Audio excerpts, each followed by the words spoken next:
Hello friends, मैं professor Pramod Pandey एक बार फिर आपका स्वागत करता हूँ आपके अपने YouTube channel professor Pramod Pandey में। तो दोस्तों, the most awaited video registration and computation of GST are here. So without time waste किए मैं फटाफट फटाफट चालू करता हूँ। हमको 3 सेक्शन पढ़ने हैं दोस्तों। Section 22, section 23 and section 24। चलिए शुरू करते हैं। सेक्शन 22 जो है दोस्तों, वो आपको ये बताता है कि कौन कौन से पर्सन लायबल हैं जीएसटी रजिस्ट्रेशन के लिए। तो अगर मैं रजिस्ट्रेशन की बात करूं तो याद रखना, अगर किसी भी बंदे का एग्रीगेट टर्नओवर 20 लाख से ज्यादा हो रहा है नॉर्मल कैटेगरी स्टेट्स में और 10 लाख से ज्यादा हो रहा है स्पेशल कैटेगरी स्टेट्स में, तो वो बंदा जीएसटी रजिस्ट्रेशन के लिए लायबल है। दूसरा, अगर कोई बंदा ऑलरेडी वैट के बिजनेस में रजिस्टर्ड है और वो अपना बिजनेस गोइंग कंसर्न में ट्रांसफर कर रहा है या फिर गोइंग कंसर्न में आगे लेके जा रहा है, तो उसको वैट से जीएसटी में ट्रांसफर लेना पड़ेगा। तीसरा, अगर मैं मेरा बिजनेस बेच रहा हूँ किसी को या फिर किसी का बिजनेस खरीद रहा हूँ जिसमें ओनरशिप ट्रांसफर हो रही है, तो ऐसे सिनेरियो में भी दोस्तों मुझे जीएसटी का रजिस्ट्रेशन लेना पड़ेगा। चौथा, मेरा सोल प्रोप्राइटरशिप बिजनेस था, उसको मैं पार्टनरशिप बिजनेस में कन्वर्ट कर रहा हूँ दोस्तों, तो ऐसे सिनेरियो में भी मुझे मेरा जीएसटी का रजिस्ट्रेशन लेना पड़ेगा। अब दोस्तों बात आती है एग्रीगेट टर्नओवर होता क्या है और एग्रीगेट टर्नओवर में क्या क्या आता है। जितने भी आप सेल्स करते हो दोस्तों, वो सारे के सारे सेल्स एग्रीगेट टर्नओवर में आते हैं। इसमें इंक्लूड होता है दोस्तों taxable supply, exam supply, export, interstate supply between the person who are having the same PAN. क्या एक्सक्लूड होता है दोस्तों? इसमें सिर्फ दो चीजें एक्सक्लूड होती है। एक रिवर्स चार्ज ट्रांजेक्शन होते हैं, रिवर्स चार्ज मैकेनिज्म का ट्रांजेक्शन एक्सक्लूड होता है। दूसरा, सीजीएसटी, एसजीएसटी, आईजीएसटी, यूटीजीएसटी की जो अमाउंट है वो एक्सक्लूड होती है ट्रांजेक्शन अमाउंट में से। इसके बाद दोस्तों, वॉलंटरी रजिस्ट्रेशन की अगर मैं बात करूं तो आप कभी भी ले सकते हो, उसके लिए कोई भी टर्नओवर की लिमिट नहीं है। आपका अगर ₹0 का टर्नओवर है तो भी आप वॉलंटरी रजिस्ट्रेशन करा सकते हो दोस्तों। सेक्शन 23 किसके बारे में बात करता है? कौन से ऐसे लोग हैं जिनको जीएसटी रजिस्ट्रेशन लायबल नहीं है। तो दोस्तों, अगर आपका जो टैक्सेबल टर्नओवर है वो 20 लाख से कम है तो आपको लायबल नहीं है। या फिर आप नॉन टैक्सेबल गुड सप्लाई करते हो या फिर सर्विसेज प्रोवाइड करते हो तो आपको जीएसटी रजिस्ट्रेशन लायबल नहीं है। या फिर आप woolly exam goods and services provide करते हो तो भी आपको जीएसटी रजिस्ट्रेशन लायबल नहीं है।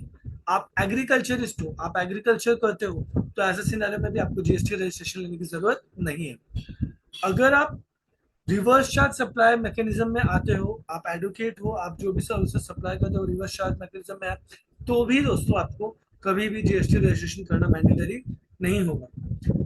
अपार्ट फ्रॉम दैट, अगर मैं बात करूं, आप कोई भी इंटरस्टेट सप्लाई करते हो जहां पे टर्नओवर लिमिट 20 लाख या फिर 10 लाख है और आपका जो एक्चुअल टर्नओवर है उससे कम है, तो भी जीएसटी रजिस्ट्रेशन लेना आपके लिए जरूरी नहीं है। आप इलेक्ट्रॉनिक कॉमर्स ऑपरेटर हो और आपकी जो टर्नओवर है वो 20 लाख से कम है, तो भी आपको जीएसटी रजिस्ट्रेशन लेना जरूरी नहीं है दोस्तों। स्पेशल कैटेगरी स्टेट्स में कौन कौन से स्टेट्स आते हैं? तो स्पेशल कैटेगरी स्टेट्स में दोस्तों 4 स्टेट्स आते हैं: मणिपुर, मिजोरम, नागालैंड, त्रिपुरा। ठीक है दोस्तों, तो ये चीज आपको याद रहनी चाहिए। ऐसे कौन कौन से लोग हैं सेक्शन 24 में जिनके लिए जो जीएसटी रजिस्ट्रेशन है वो मैंडेटरी है, कंपलसरी है? तो दोस्तों, अगर आप इंटरस्टेट सप्लाई करते हो तो आपके लिए मैंडेटरी है। अगर आप कैजुअल टैक्सेबल पर्सन हो तो आपके लिए मैंडेटरी है। अगर आप रिवर्स चार्ज सप्लाई करते हो तो आपके लिए जो जीएसटी रजिस्ट्रेशन है वो मैंडेटरी है। अपार्ट फ्रॉम देट, अगर आप नॉन रेसिडेंट टैक्सेबल पर्सन हो और यहाँ पे आके आप कोई भी टैक्सेबल सप्लाई करें तो आपके लिए मैंडेटरी है। आपका टीडीएस एंड टीसीएस डिडक्ट करने का आपके पास लाइसेंस है तो उसके लिए आपके पास आपको जीएसटी रजिस्ट्रेशन करना मैंडेटरी है। आप इनपुट सर्विस डिस्ट्रीब्यूटर हो, आप सप्लायर और इनपुट सर्विस डिस्ट्रीब्यूट करते हैं तो उसके लिए भी जीएसटी रजिस्ट्रेशन मैंडेटरी है। आप ऑइडा सर्विसेज प्रोवाइड करते हो, आप इलेक्ट्रॉनिक कॉमर्स ऑपरेटर हो और आप जो सर्विसेज प्रोवाइड करते हो वो ऑलरेडी 20 लाख से ज्यादा है तो आपके लिए मैंडेटरी है। एनी अदर पर्सन जिनको गवर्नमेंट नोटिफाई कर चुका है उनके लिए जीएसटी रजिस्ट्रेशन करना मैंडेटरी है दोस्तों। आफ्टर दैट, अगर मैं जीएसटी रजिस्ट्रेशन की थ्रेशोल्ड लिमिट बताऊँ दोस्तों, तो जो स्पेशल कैटेगरी स्टेट्स हैं मणिपुर, मिजोरम, नागालैंड, त्रिपुरा, उनके लिए आपका गुड सप्लाई आप कर रहे हो, इंट्रा स्टेट सप्लाई कर रहे हो तो 10 लाख की लिमिट है। सर्विस सप्लाई कर रहे हो तो 10 लाख की लिमिट है। गुड्स एंड सर्विस दोनों दे रहे हो तो भी 10 लाख की लिमिट है।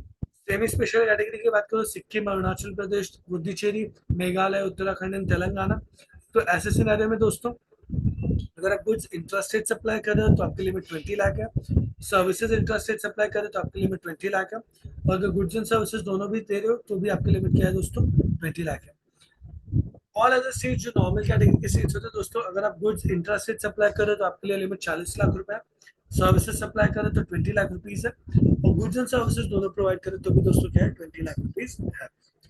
Exception for notified goods like पान मसाला एंड आइसक्रीम, अगर आप ऐसे टाइप की सर्विसेज प्रोवाइड कर रहे हो, ऐसे टाइप के गुड्स प्रोवाइड कर रहे हो, देन जो भी अमाउंट गवर्नमेंट नोटिफाई करेगा आपको उस अमाउंट पे जाकर रजिस्ट्रेशन करना पड़ेगा। आपको कब रजिस्ट्रेशन करना है, कहाँ रजिस्ट्रेशन करना है, कितने दिन में करना है।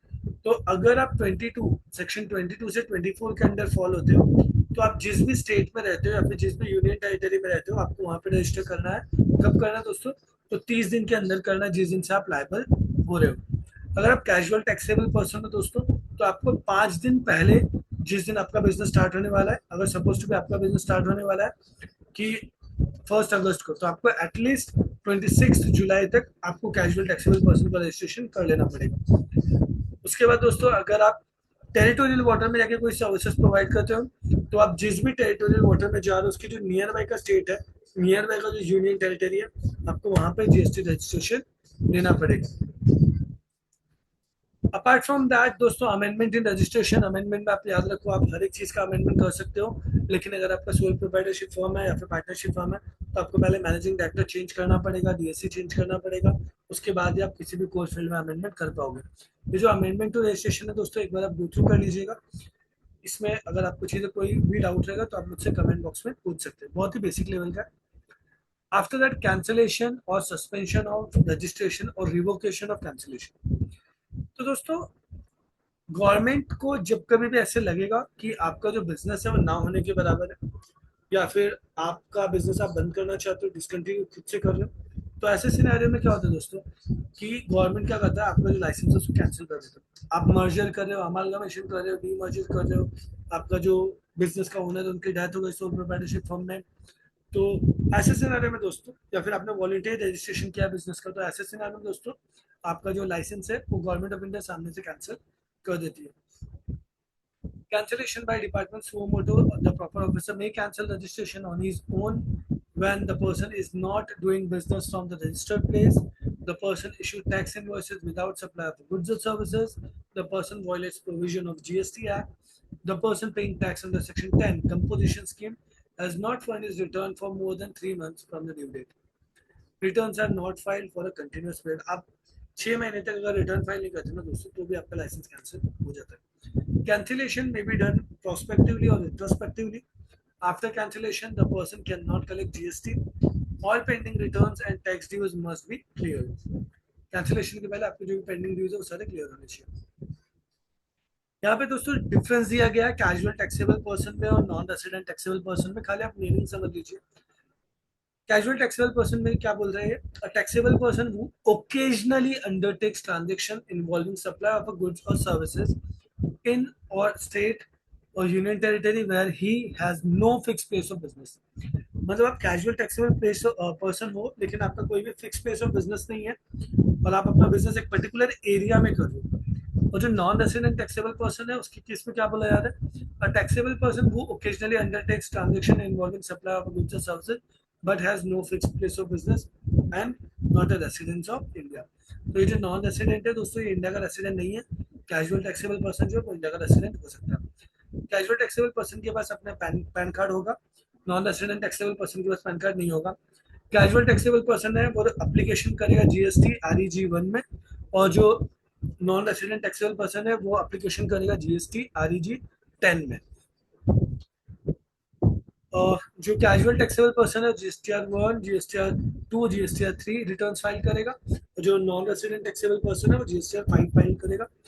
कैजुअल टैक्सेबल पर्सन जो है वो आईटीसी क्लेम करेगा इनवर्ड सप्लाई पे, और जो नॉन रेसिडेंट टैक्सेबल पर्सन है he can get ITC only in respect of import of goods और सर्विसेज। ठीक है दोस्तों, तो बेसिक डेफिनेशन है, बेसिक डिस्टिंग्विश है, इसको एक बार गो थ्रू कर लीजिएगा। इसमें कोई भी दिक्कत रहेगी आप मुझसे पूछ सकते हैं। After that here we have the first question. देखो दोस्तों, मैंने 3 मॉडल क्वेश्चन रखे हैं ताकि आपको जो रजिस्ट्रेशन है वो अच्छे से समझ जाए। एग्जाम में बहुत बार ऐसा होता है कि आपको परचेजेस दे दिए जाते हैं, सेल्स दे दिए जाते हैं, और बच्चे फिर कंफ्यूज हो जाते हैं कि सर किसको लेना है किसको नहीं लेना है। तो दोस्तों एक बात हमेशा याद रखना, आपका जो रजिस्ट्रेशन होता है वो हमेशा सेल्स पे बेस्ड होता है। रजिस्ट्रेशन हमेशा किस पे बेस्ड होता है दोस्तों? सेल्स पे बेस्ड होता है। और यहाँ पे देखो टैक्सेबल और टैक्स फ्री दोनों दिया है। मैं आपको फटाक से यहाँ पे लेके जा रहा हूँ दोस्तों। अब देखो दोस्तों, एग्रीगेट टर्नओवर में ना आपका टैक्सेबल सप्लाई भी आता है, और एग्जाम सप्लाई भी आ रहा है। मैं आपको क्या बताना चाह रहा हूँ दोस्तों, मैं आपको ये बताना चाह रहा हूँ कि टैक्सेबल एंड टैक्स फ्री दोनों सप्लाई आता है एग्रीगेट टर्नओवर में, समझे। तो ये जो क्वेश्चन में दिया है ना, taxable supply and tax free supply, हमारे लिए ये दोनों भी यूजफुल है और हमारे सम में ये दोनों का वैल्यू आएगा। तो चलिए शुरू करते हैं। सबसे पहले 2 अप्रैल को तो कुछ नहीं है। 4 अप्रैल को 16 लाख एंड 1,40,000 है। 4 अप्रैल को है 16 लाख एंड टैक्स फ्री है 1,40,000। टोटल हो गया दोस्तों 17,40,000। नेक्स्ट, फिर 11th को 5 लाख और 11 लाख है। 5 लाख, 11 लाख। दोस्तों यहाँ पे आ जाएगा आपका, कैलकुलेटर लिखिए बैठना सब। 1,60,000 प्लस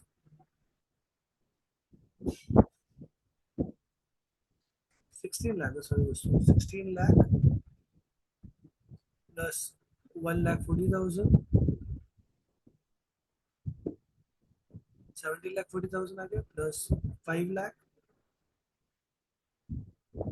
प्लस 1,10,000 दोस्तों, 11 लाख। तो ये आ गया आपका 23,40,000। आगे क्या है दोस्तों, आगे इसने बोला 1 लाख एंड 4 लाख। तो आ जाइए यहाँ पे, 1 लाख, 4 लाख,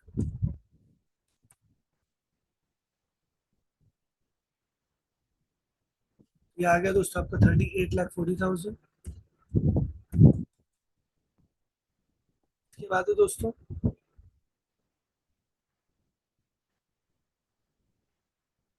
30th को कुछ नहीं है। 2 मई को 5 लाख एंड 1,50,000। 5 लाख एंड 1,50,000। ये आ गया दोस्तों 44,90,000।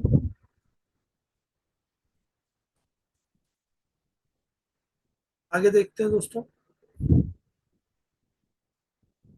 1 लाख एंड 3 लाख है।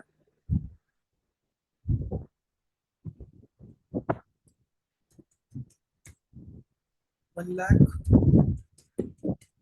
2 lakh, this will be 47 lakh, 48,90,000। आगे है दोस्तों 50,000 प्लस 15,000,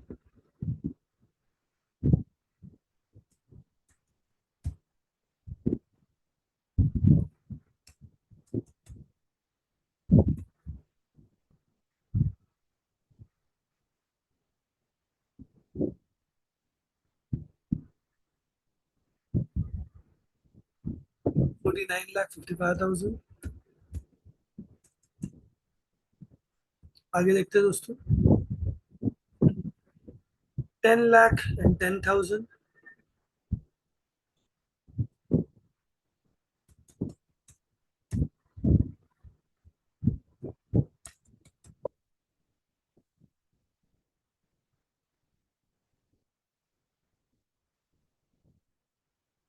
59,65,000। आगे देखते हैं दोस्तों 20,000 एंड 3,20,000।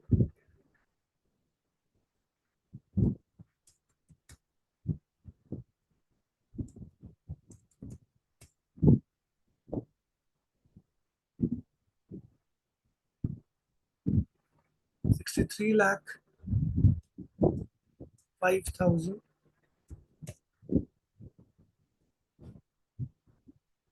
2,30,000।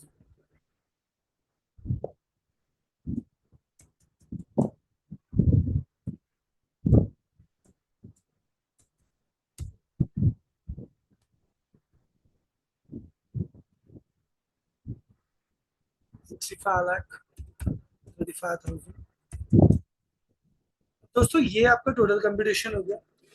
अब आपको यहाँ पे क्या देखना है दोस्तों, a person is liable to get registration in a GST if the aggregate turnover exceeds rupees 40 lakh during the financial year. Aggregate turnover includes taxable and exempt supply year calculation. इसके नीचे आपको पूरा कैलकुलेशन, तो ये दोस्तों 40 लाख कभी पार कर रहा है, ये 40 लाख पार कर रहा है यहाँ पे। तो कहना इसे आपके लिए जो डेट आएगा वो कौन सा आएगा दोस्तों, 2 मई 2023 आएगा। और वही चीज नीचे आंसर में लिखी गई है दोस्तों। ठीक है, I am hoping and absolutely hopping कि यहाँ तक की चीज आपको समझ में आई है। चलते हैं नेक्स्ट एग्जांपल की तरफ। मिस्टर ए के, business of Mumbai started supplying the services from 3rd July 2023.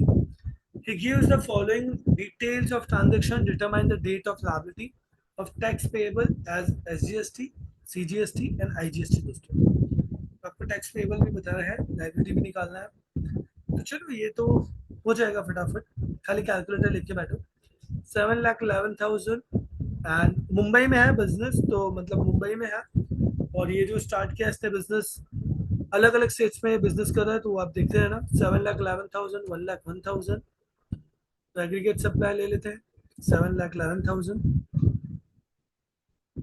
फिर 7,11,000 में दोस्तों प्लस कर दीजिए 1,01,000,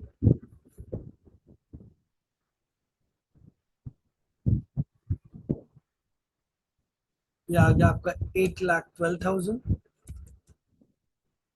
उसके बाद दोस्तों आ गया 10,11,000,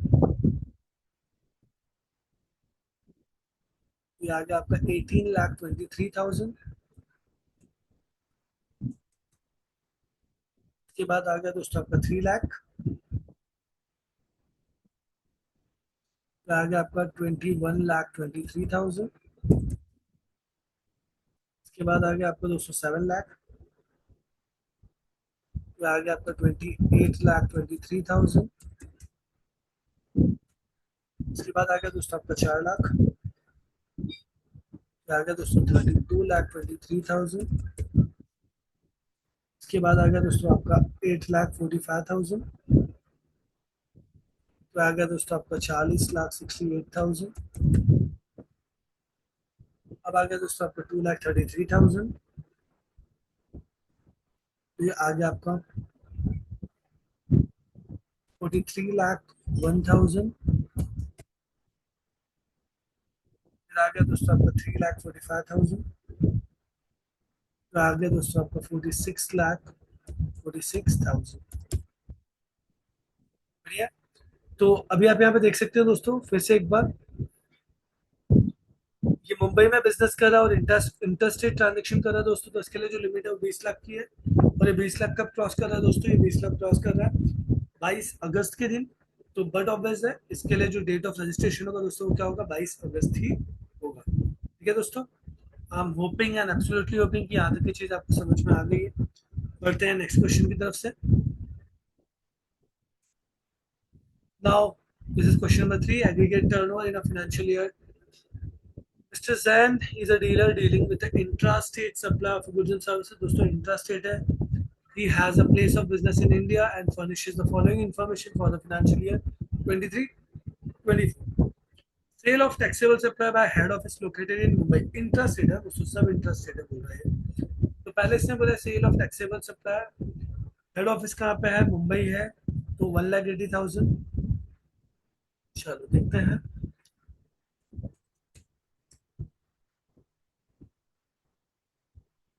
उसके बाद दोस्तों supply of taxable services by branch office at Chennai 70,000। इसके बाद दोस्तों supply of goods exempted from GST 80,000, लेकिन ये फिर भी आएगा दोस्तों।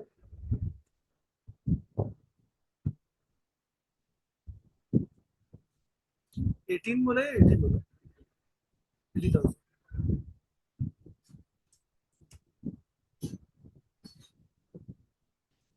Cell of goods acting as an agent on behalf of principal, आ जाओ। कितना है, 14,50,000।